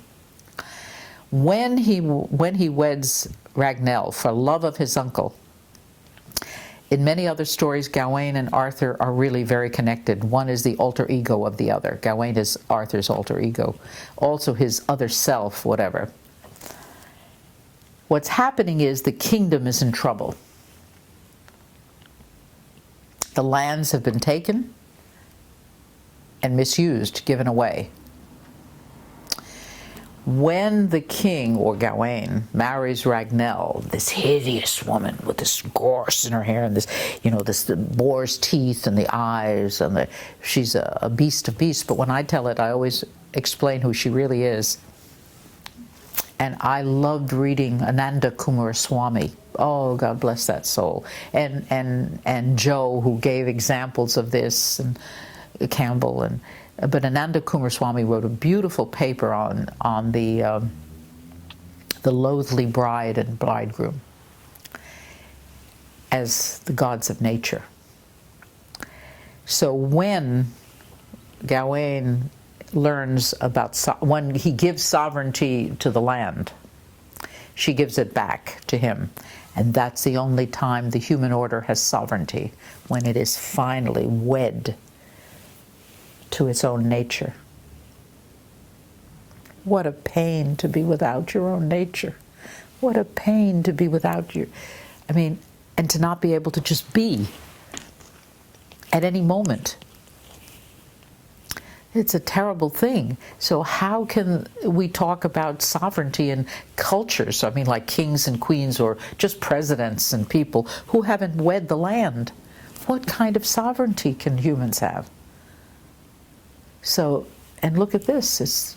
Anyway, it's so wonderful you should ask that. I'm just now trying to write that. I'm retelling the story, the 15th century story, but intending to write a little essay on it too. I don't know how good it'll be, but because I've been telling this story for a good 30 years. I heard it first from Joan Bodger, Canadian storyteller. First heard her tell it beautifully. Then I'd read it in Bullfinch when I was a child, but I didn't remember it until that. And then what were you thinking? You were thinking something. What were you thinking? Well, I know the story so well, and it's just such a powerful story. It is. A woman. It is. Oh, I know I was going to tell. So it's a story about a real woman, about really women wanting sovereignty, right? Which is very important. But then look at this. It gives us a gift that has nothing to do with gender, with relationships of this and that, male and female. It gives us an understanding about the deep questions about our nature. Our nature. We're just being ordinary beings. A bit like Christ saying, you shall not go in the kingdom as male or female, and you shall not go if you're not a child again, if you don't go back as childlike. So you go through all this chasarai, I'm using a Yiddish word, chasarai, all this stuff and trouble and disaster and turmoil, and then to be just simple, to go back to being just natural, to get rid of all that other stuff. And then just to be who it is you are, so that you can help everything and be part of it all. And then that's one of the ways of finding that thing we talked about, that they were talking about last night, of finding that ultimate or that real, but it's right among us. Does that make sense to you? Well, it makes sense to me. Yeah. We met last week at Dartington. We talk about the land, and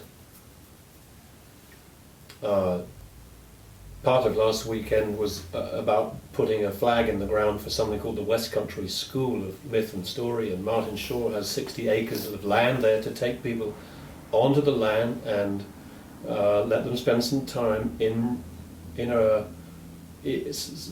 let them spend some time dedicating themselves to that relationship with the land. And you and others, Danny Deardorff, Robert Bly, gathered together. Now that seemed to me an important moment. Daniel Deardorff and you and Robert Bly and others gathering for the beginning of something. What would be your hope for such an enterprise? And say something about Danny's role and Robert's role. I think we're all pilgrims.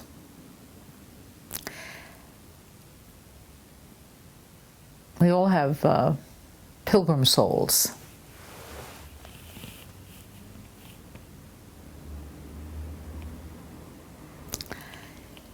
And I think if we can show in our own way how to be that kind of pilgrim soul, that we just to show that it's possible, and then for people to find their own way into being a pilgrim soul. It's just wonderful. So what happens is you give the understanding.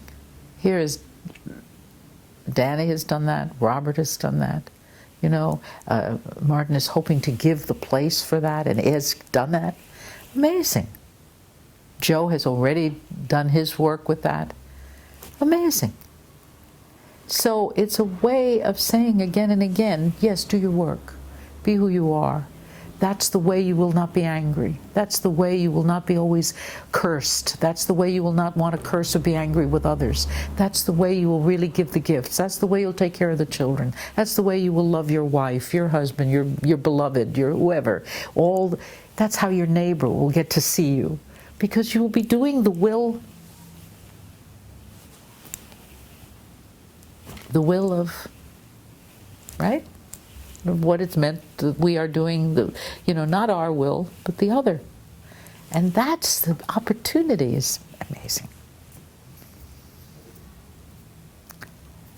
Listen, I'm a Sagittarius. I don't know if I believe this. My husband does, but I just can't stop teaching. But I don't mean to. I'd much rather just tell stories and talk with you. But this is, you've asked me and I've got this opportunity, but I don't know if anyone will understand, get any of this. You know, what do I know? I don't know. I mean, anyway. I think it's a wonderful time to bring this together. And it's been marvelous that Martin did this, Martin Shaw did this, and that you're trying to do this. It's exactly what you're trying to do, to facilitate this. You know, all things try to facilitate this. It's just a matter of if you've got the eyes to see it and the ears to hear it and the feeling to feel it. It's everybody, every day. Your children do it for you, your wife, everyone we meet does this all the time. It's just that we don't make it significant. We don't understand. And that's what I love about the old stories. Everything's significant in it. Nothing's a throwaway. Our lives as well. Nothing is insignificant. It's all, and yet don't make too much of it. Just, you see, it's all there. Can I ask you Don't go out after it too much. Take it easy. It's all right, you know. Okay. Good. What were you thinking? how do we keep things open so that they do continue to just be like the beginning of this? By not being too afraid. amazing- Yeah. What do you think? What do you think? Well, fear is exactly what I think. Love and fear. Love is what dispels fear. And also there are a lot of things to be frightened of. Yes. And the thing is, you've got to know that you've got to make the distinction between what, I love that story, funny story, I always tell it at a certain point when I don't know people. If I knew people, I wouldn't have to tell the story, because the group you'd know who to. It's the one that I heard on the radio. Some guru told about that guru had been teaching that God was in everything, and his disciple went out, his acolyte, young boy, went out to learn that God was in everything. Everything he met, he was going to meet God. So the first thing that happened to him was that a elephant trainer came running down the road saying, "Get out of the way, my elephant is in rampage." So the young man said, I'm now going to find God in the elephant. So he stood there in the middle of the road, and the elephant came, got one tree, another tree, and with a third hit our fellow, and he hits a tree, and he falls down comatose, and the elephant goes on, and we're left with this fellow, and the disciples all come out, and the teacher, they pick him up, bring him in, and they try to take care of him, and in a month's time, he finally awakens. You think, well, his brain probably wasn't swollen anymore, something medical. And there he was, finally able to speak. And he says, he opens his eyes, and the teacher says, "My boy, what were you doing? What happened? What were you doing there?" He says, "Master, you taught us that God was in everything, and I was finding the God in the elephant." And the master said, "God is in everything. But he's also in the man who was running before his elephant, saying, 'My elephant is in rampage, get out of the way.' Why didn't you find the God in him? Why didn't you listen to that one?" So you got to know the distinction, you see? What to be frightened of and what not to be. And the illusions that our mind gives us to be frightened. One of my favorite stories I've been telling to teach myself. And after 20 years of telling this story, I'm a little bit close to getting it. I mean, of course I understand it intellectually, but really getting it. It's the one of "Is that so?" which I didn't tell at this conference. I told it to you, didn't I? I told it to you, but I didn't tell it at the conference. But it's a story of not becoming attached to the opinions of others. To be as free as you can, to be just. And that's one of the main things about not being too frightened. What else were you thinking? I can't get Danny out of my head because. Go ahead. Well,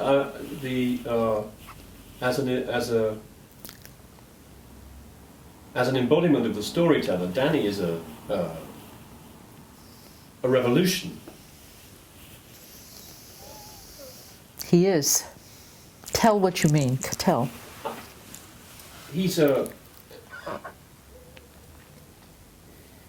Tell why you mean it. Tell it. Give the image, because you're not. You got. Tell us. Tell us. If what Danny did or seems to offer is the possibility that confinement, restriction, limitation is the eye of the needle through which freedom can be attained, through image, through story, through. It's a revolution. He's a revolution in the sense of opening people's eyes in a way, in some way, opening my eyes to my own projections of. Tell that. What did you mean? What do you mean by that? Because Danny is in a wheelchair. Danny. Well, we have pictures of Danny telling stories. So. Oh, good. So this is not going to be this is not abstraction. No, not at all. Picture of Danny. I'm still trying to comprehend. I'm still trying to digest. I'm still trying to assimilate the talent and the fire and the humility and the love that Danny's giving away in his storytelling. That's also because Danny was given that. He didn't have to go through a tremendous thing of, ooh, you're this, ooh, you're ugly, ooh, you're too small, you're too big, you're too this. His people were God-fearing people. They accepted how he was. And somehow, blessing and all that he's gone through, because you can't, he's so, do you see how natural and wonderful he is? He says, I can get through that restaurant. You'd pick him up on the step. So you're seeing in him what you see in people internalized. People internalize that. He is that, but brave. And you know what he is? He's what's meant by the perfect body. Do you realize that when, in the story,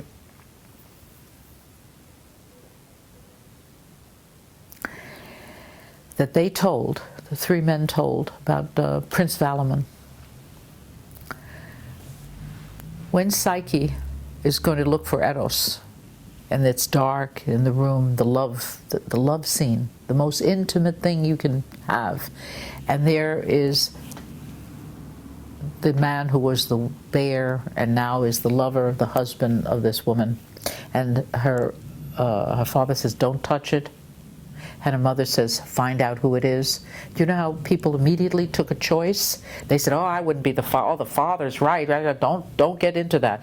And they say, oh, the mother always interested in causing, I mean, she wants to know what he looks like, right? Do you realize there are pairs of exactly the right thing to do? One says, don't look at him, your lover in the dark. The other one says, look at him, find out who he is. There are times when you have to look and times when you don't. There are times when you should and times when you don't. You have to know that only when you're already there do you know the difference. So she says, she follows her mother's advice, I'm going to find out who my lover is. She lights the candle and she looks. And he says, oh, and she burns him. He's not perfect now, he's burned. He says, oh, you betrayed me, you didn't trust me as this. And now he must go away and suffer some more. And she now must suffer tremendous, because she's been given everything before that. So now she rides on the back, and now she gets scraped, and she now goes through the trial of her three children and of other people and of helping others and of all this total amazing story before she can get back. Because at the end, the perfect body is the one that is just, it's not the physical one only. It's the physical one having been transformed through pain, disaster, everything, to the perfect one. So what you have in our friend is a man who struggles, who deals with that. Don't make any mistake. Don't think I'm being glib for his body and life. You know, we all in our small ways understand this, but he has had to understand it as his story. But look what he's done with it. He sings, he plays, he marries, he's beautiful, he tells stories. Trickster ones, yes. Other, yes. He writes books, yes.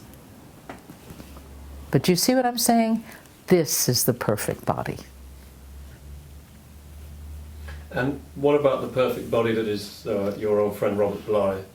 Oh, Robert, what a wonderful, generous, good... First of all, he's a great poet. That's the first thing. You know we're all friends, so it's hard to talk about your friends as if they were objective. But I am objective. I can be objective. I'm pretty good at that. But, you know, Robert and Ruth, they're my best friends. They're among my best friends. So it's not as if I'm talking about someone I just met. Ruth is an amazing writer and all kinds of, and analyst and therapist, and Robert is this great poet. And my husband and I are best friends with them. My husband's an architect who's a brilliant man. He just walked in, I think. I don't know. I think they must have just walked in. I think so. Well, they know we're here. It's all right. They know we're here. But so it's hard to talk about them. But Robert, when you think about what he's done, as he says, with all those sweet things of sugar, the translations, and then writing his own poems and learning, he is an amazing person who's now on another, he's gone through, you know, he's done story, he's done all sorts of understanding, now on another path, spiritual one, which he's always been on. Always. He's the most soulful poet. I mean, when you read Robert, you know the soul exists. You don't have to think about it. I mean, he and I worked together for a number of years before sometime in the 70s and 80s. I met him. Let's see. I started telling in '62, so I met him in '70. I can't remember. '77, I think, was the great mother that I met him. I was telling stories at art, right, doing my art telling, and at. By the way, there's a tradition in Italy of art tellers, and in Sicily. There are two kinds of tellers. One is the hearth teller, I call it that, the heart, like my great-grandmother, and the other is the Giuliani, the art teller, the one who tells the old stories of legend and history, and they tell in the great halls or in the marketplaces, if it's Africa, in China, in the tea houses. You see, that's the outside teller, the art teller of the community. The other is the inward, the one of the neighborhood, the family, the village, the hearth. Those are two kinds of tellers. In a sense, I've joined them in a way. I've brought one to the other. But I'm always an artist, you know, in my own humble, marginal way. I think I'm a marginal member of things because, you know, that's where artists should be. Anyway, so I'm not horrified by all of us being in that place. You got used to it? No, I choose it. Because then I'm not defined in class or in gender. I'm a person who, again, paradox is of interest to me. You know, I find it's a false thing. Paradox, it doesn't exist. It's like, so anyway, Robert. So Robert is I was doing art at the Spoleto Festival. And a person in the audience, I can see him right now, he's right there, I can even tell you what he looked like and who he was. He said to me, you know, the poet, Robert Bly is having a mother conference in Maine, and he would love your telling, what you're telling. Because I had already been telling that kind of story. Right? Same thing when I met Joe. I came to it from this other place, from art and the ethnic Sicilian. So I said, synchronicity. I had just read in the APR journal, the Poetry Review in America journal, an article he'd written about. There's a male figure inside females and a female figure inside males, the anima and animus of the Jungians. He wrote a beautiful article about that. I'd been telling stories about that. I mean, there's a whole African culture that has an entire understanding of that. A child is born male and makes a female figure on the floor, and it says, yay, this is a male child with a female principle in him. It has a female child, it puts a male image on the brand new baby. Yay, this is a female child with a male principle. I mean, I had been telling stories from there, right? And here's a man who writes this article clearly, brilliantly, beautifully said. And I had heard him read his own poetry once at the Donnell Library. I said, oh, it's that man with the poncho, that beautiful poet. I owe him something from what he had written. So I went, and it was not expensive to go. I could afford it. So I flew there, and he asked me to come, and that's how we started. And then I told my stories, and he said, oh, we should do that. And we did. We started telling stories and poems. We both were trying to bring back the oral tradition. So for 17 years, we went around cross-country 2 or 3 times a month, to California, to south, to north, and we did our own work and did this combined work as colleagues of poetry and story. So, and then I was going to get married the next year. He flew to my wedding and was my best man. He's my compare. We're like in the family now. This is a compare of mine.